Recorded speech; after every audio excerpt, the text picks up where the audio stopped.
ಹೋಗಿ ಇವತ್ತು ಆ ದೇವ್ರಿಗೆ ತುಪ್ಪದ ದೀಪ ಅಭಿಷೇಕ ಮಾಡಿ ಬರ್ತೀನ್ರಿ.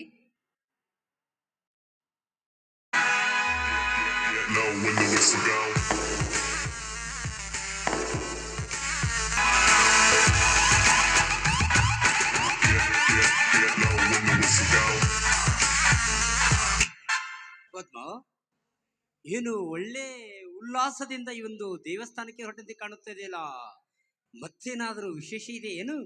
ನಿಜ ರೀ, ನಿಜ. ನಮ್ಮ ಮನೇಲಿರುವ ಸಂತೋಷಕ್ಕಿಂತ ಹೆಚ್ಚಿನ ವರವನ್ನ ಕರುಣಿಸಿದ್ದಾನೆ. ಅದಕ್ಕೋಸ್ಕರ ಅವ್ರಿಗೆ ತುಪ್ಪದ ದೀಪ ಹಚ್ಚಿ ಬರೋದೇ ನನ್ನ ಜನ್ಮ ಸಾರ್ಥಕವಾಗುತ್ತೆ ರೀ. ಅಂದರೇನು ನಿನ್ನ ಮಾತಿನ ಅರ್ಥ? ಅಂದರೆ ಆ ದೇವರು ನಮಗೆ ಮತ್ತೆ ಏನಾದರೂ ಹೆಚ್ಚಿನ ಶ್ರೀಮಂತಿಕೆ ಕೊಡುವ ನಿಧಿ ಏನಾದರೂ ಪತ್ತೆಯಿದ್ದಾನೇನು? ನಿಧಿಗಿನ್ನ ಹೆಚ್ಚಿನ ಐಶ್ವರ್ಯ ಕೊಟ್ಟಿದ್ದಾನೆ. ನಿಜವಾಗ್ಲೂ ನೀವು ಭಾಗ್ಯವಂತರು ರೀ, ಭಾಗ್ಯವಂತರು. ಅಂದರೇನು ಪದ್ಮ ನಿನ್ನ ಮಾತಿನ ಅರ್ಥ? ನೀನು ಬರೀ ಈ ರೀತಿ ಒಗಟಿಟ್ಟು ಮಾತನಾಡಿದರೆ ನನಗೆ ಹೇಗೆ ಅರ್ಥವಾಗಬೇಕು ರೀ? ಆ ವಿಷಯ ಹೇಳ್ಬೇಕಾದ್ರೆ ನನಗೆ ನಾಚಿಕೆ ಆಗುತ್ತೆ ರೀ, ನಾಚಿಕೆ ಆಗುತ್ತೆ. ನಾಚಿಕೊಳ್ಳುವಂತ ವಿಷಯ ಕೂಡ ಹೆಣ್ಣಿನ ಮನದಲ್ಲಿರುತ್ತದೆ ಏನು? ಹಾ ಪದ್ಮ, ನೋಡು, ನಿನ್ನ ಬಿಟ್ಟರೆ ಯಾರು ಇಲ್ಲ ಈ ಮನೆಯಲ್ಲಿ. ಹಾ, ಬೇಗ ಹೇಳಬಾರದೆ ಆ ಗುಪ್ತ ವಿಷಯ ಏನು ಅಂತ? ರೀ, ನಿಮ್ಮನ್ ಬಿಟ್ಟು ಮತ್ತಾರ ಜೊತೆ ಹೇಳಿ ರೀ? ನಾನೀಗ 3 ತಿಂಗಳ ಗರ್ಭಿಣಿ ರೀ. ಅಂದರೆ ನೀನು ಈಗ 3 ತಿಂಗಳ ಗರ್ಭವತಿ? ಯಾಕೆ? ಈ ಮಾತು ನಿಜವಾಗ್ಲೂ ಸತ್ಯವೇ? ಯಾಕ್ರಿ ಅನ್ಮಾನ?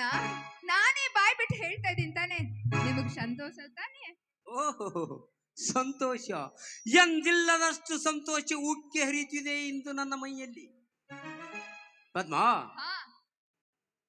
ಕೆಲವೇ ದಿನಗಳಲ್ಲಿ ನಾನು ಒಂದು ಮಗುವಿಗೆ ತಂದೆ ಆಗುತ್ತೇನೆಂದಾಗ ನನಗೆ ಎಷ್ಟು ಹಿಗ್ಗಾಗಿದೆ ಗೊತ್ತೇ? ನಿನ್ನನ್ನು ಅಪ್ಪಿ ಮುತ್ತಿಡುವಷ್ಟು. ಇದೇ ಸಂತೋಷ ಸಮಯದಲ್ಲಿ ಒಂದು ಪ್ರೇಮ ಗೀತೆಯನ್ನು ಹಾಡಬಾರದೆ ನನ್ನ ಚಿನ್ನ? ಆಯ್ತು ಸ್ವಾಮಿ, ನಿಮ್ಮಿಷ್ಟವೇ ನನ್ನಿಷ್ಟ.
ರೀ, ಆದಷ್ಟು ಬೇಗ ಹೋಗಿ ಆ ದೇವರಿಗೆ ತುಪ್ಪದ ದೀಪ ಹಚ್ಚಿ ಬರ್ತೀನಿ.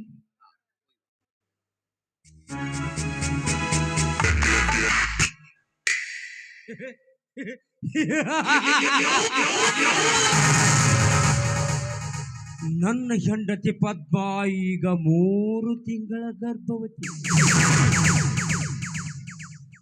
ಪದ್ಮ 9 ತಿಂಗಳ ಹೊತ್ತು ಹೆತ್ತು ತಾಯಿಯಾಗಬೇಕೆಂಬ ಹಿರಿಯಾಸೆ ನಿನಗಿರಬಹುದು.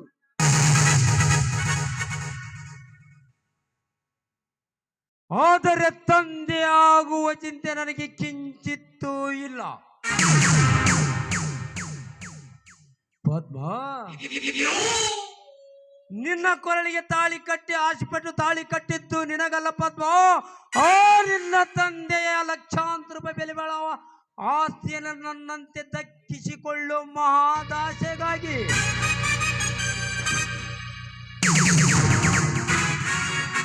ಇಷ್ಟು ದಿವಸದೊಳಗಾಗಿ ನಾನು ಒಂದು ಮಹತ್ವವಾದ ಕಾರ್ಯವನ್ನು ನೆರವೇರಿಸಬೇಕೆಂದು ಮಹದಾಸೆ ಪಟ್ಟಿದ್ದೆ. ಆದರೆ ಅದು ನಿಷ್ಫಲವಾಗಿ ದುಸ್ಥಿತಿ ಬಂತು. ನಾಳೆ ಪದ್ಮಳ ಹೊಟ್ಟೆಯಲ್ಲಿ ಹುಟ್ಟುವ ಮಗುವೆ ನನ್ನೆಲ್ಲ ಆಸ್ತಿಗೆ ಒಡೆಯನಾಗುತ್ತಾನೆ.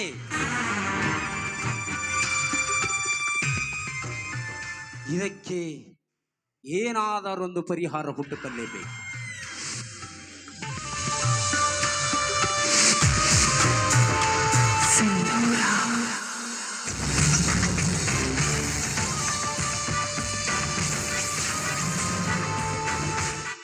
ಕರೆಕ್ಟ್. ನನ್ನ ವಿಚಾರ ಪ್ರಕಾರ ಪದ್ಮಾಳ ಹೊಟ್ಟೆಯಲ್ಲಿ ಬೆಳೆಯುತ್ತಿರುವ ಪಾಪದ ಪಿಂಡನ್ನು ತೆಗೆದು ಹಾಕಲೇಬೇಕು. ಅಂದರೆ ಗರ್ಭಪಾತ ಮಾಡಿಸಲೇಬೇಕು. ಅಂದರೆ ಮಾತ್ರ ಈ ಪ್ರತಾಪನ ಕಾರ್ಯ ಯಶಸ್ವಿ. ವಿಶಿಷ್ಟ ಪರೀಕ್ಷೆ.